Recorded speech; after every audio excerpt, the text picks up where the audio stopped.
Bonjour, un grand bonjour à toute l'équipe en Guinée. Ouais, c'est Kofi FM en fait. Voilà, Kofi FM.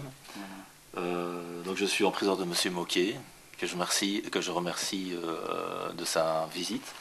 Et je me trouve devant en fait une demande de devis qui me paraît un peu aberrante parce qu'elle ne tient pas compte du tout de la réalité du terrain, de la réalité de la technologie.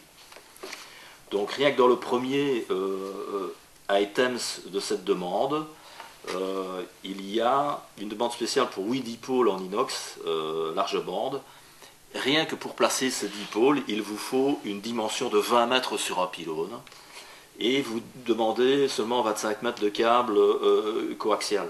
Donc il y a plein d'aberrations qui vont vous bloquer. Je pense qu'il faudrait, au vu de la suite même du dossier, du devis, de la demande de devis, faire peut-être une petite consultance sur site, 2-3 jours, où on aurait à ce moment-là un aperçu total, global, technique, avec un aperçu financier exact et un choix technique correct de tout ce qu'il vous faudrait pour améliorer la radio et la rendre performante. Et surtout la rendre compatible avec tous les nouveaux systèmes audio-digitaux qui sont utilisés actuellement en radio. Voilà, Monsieur Moquier, je vous passe la parole. Oui, mais en fait, donc, vous pensez que donc, les devis que nous avons faits, vous pouvez nous fournir tout ça, c'est vrai, mais qu'on ne pourra pas utiliser ce matériel en réalité dans les conditions que nous souhaitons, puisque le mélange des matériels ne permettra pas d'aboutir au résultat. Tout à fait, c'est du matériel éparse en fait. Il n'y a pas une idée technique globale, une approche technique globale du système. Et je pense que toute la radio doit être revue avec une approche technique globale et numérique. Donc un logiciel de diffusion, un logiciel de production qui vous permettent de faire vraiment de la radio de façon professionnelle. Et je pense qu'il y a aussi un poste qui doit peut-être être abordé, c'est le poste d'énergie. Hein. On n'en parle pas, mais en Guinée, vous avez des problèmes d'énergie. Et je pense qu'il faudrait aussi aborder ce poste-là. Parce que quand vous allez utiliser de l'informatique de diffusion et de production, si l'énergie se coupe de façon aléatoire, vous aurez des tas de problèmes. Donc il faut aussi aborder ce poste-là en disant voilà, un petit backup énergie. Tout ça sera fait et sera analysé si je viens chez vous en consultance. D'accord. Et on peut faire ça très rapidement et à moindre coût. Et ça va être très gagnant au niveau de votre projet, au niveau de la radio, parce que vous aurez vraiment le matériel qui correspond à votre demande et qui correspond à votre personnel. On pourrait aussi envisager en collaboration une formation aussi sur les nouveaux systèmes. Donc on pourrait former vos techniciens et vos Au matériel que vous animateurs pouvez fournir. à tout le matériel que l'on fournit, oui. Ce serait beaucoup plus simple et qu'ils soient capables d'avoir les premières maintenances possibles, donc qu'ils puissent intervenir en première maintenance sur le matériel. Voilà, voilà. Vous êtes fabricant en fait du matériel que vous vendez. Donc on est fabricant de tout ce qui est matériel d'émission. Donc si vous avez des problèmes de dipôle, de câble, tout ça, on fabrique tout ça chez nous. On fabrique aussi tous les émetteurs radio, émetteurs TV.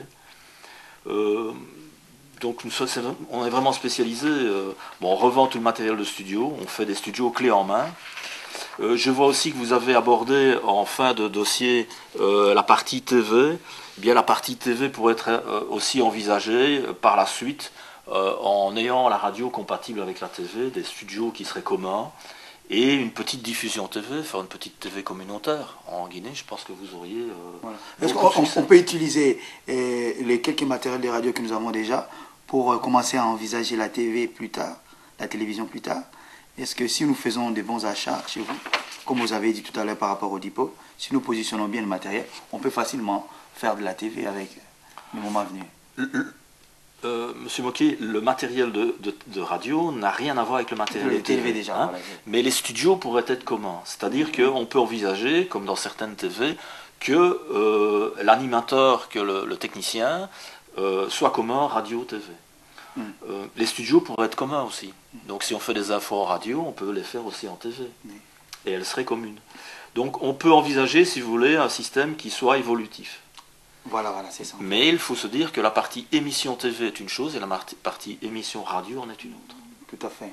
Bon, maintenant vous m'avez parlé tout à l'heure que vous vouliez choisir un autre site d'émission plus haut, donc mieux situé dans la ville, sur les hauteurs de la ville.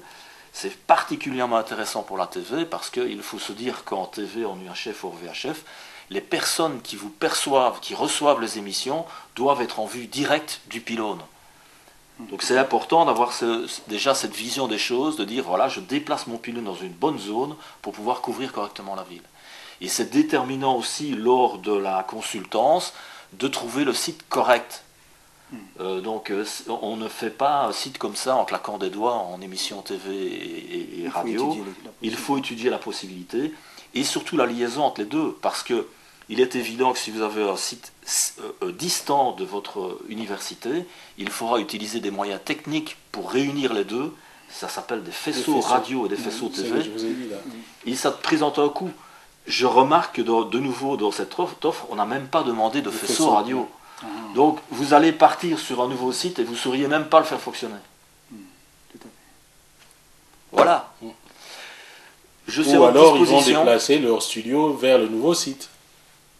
Oui, bon, ça c'est tout donc ça veut dire construire et puis... Voilà.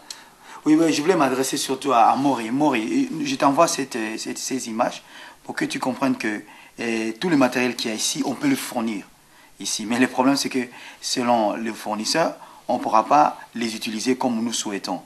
Donc je pense qu'il faut revoir le projet. Et M. Martin qui est avec moi, Alain Martin, il souhaiterait venir avec toi faire ce travail pour qu'on ne puisse pas acheter du matériel dont on ne s'en servira pas. Donc je pense qu'il faut revoir. Et je suis étonné de la réaction de M. Alain, parce qu'il peut nous vendre tous ses produits, mais il nous conseille en même temps. Alors si c'était un mauvais commerçant, comme on dit, il a le vendre et puis c'est tout. Mais lui dit non, non, si vous achetez comme ça, c'est pas bon. Je pense qu'il faut l'écouter. Alors les autres nous ont donné des prix. Hein. Je vais t'envoyer quelques commerçants qui nous ont envoyé des prix sur ta demande. Mais lui, il nous donne des conseils en plus. Donc il pense que nous n'allons pas bien ficeler les projets. Donc je pense que Maurice, tu dois l'écouter, voir le fondateur et présenter cette image pour dire qu'il faut revoir, sinon nous allons jeter de l'argent par la fenêtre. Donc il ne faut pas acheter du matériel qu'on va mettre de côté. Donc il faut revoir le projet de la radio. On achète du matériel, la radio peut fonctionner, mais si nous voulons développer la radio convenablement, il faut mettre l'argent là où il faut. Voilà ce que j'avais à te dire. Je ne sais pas si M. Alain a autre chose à dire. Il est disponible à nous accompagner, à reficeler un peu le projet tel que tu l'as fait. Voilà. Tout à fait. Je pense que vous avez très bien résumé les choses. Rien que déjà au niveau du studio radio, vous demandez un lecteur enregistreur Tascam. Une petite question, et combien coûte la consultance? Bon, mais la consultance, elle est faite en tant qu'ami, c'est-à-dire que nous avons un forfait par jour. Vous me prenez en charge là-bas, il y a l'hôtel, le logement. Voilà, bon, on n'est pas difficile, on est habitué à l'Afrique, donc c'est pas un problème. Il va beaucoup en Afrique. Et vous payez le billet d'avion, c'est tout. Donc je peux faire une petite offre par internet et vous aurez le prix de la consultance. À la fin de la consultance, vous avez un rapport technique complet et vous avez une offre complète en fonction de ce que vous désirez réellement et de la réalité du terrain. Donc vous pouvez à ce moment-là même vous engager directement et vous savez que le résultat sera du 100%. 100%. C'est important. Je pense que c'est important. Tout à fait. Ok. Voilà. Ben voilà. Je vous souhaite une bonne vision. Une bonne vision et à la prochaine, je pense qu'on se retrouvera là-bas. Tout à fait. Okay, bon. Allez, merci à Maurien. Donc à bientôt, on se téléphone. Donc je pense qu'il faut écouter ce que je t'ai dit, montrer surtout les images au fondateur. On a besoin de M. Martin pour venir refaire le projet. N'achetons pas du matériel pour l'instant. Je pense qu'il faut bien reficeler le projet. Voilà, merci.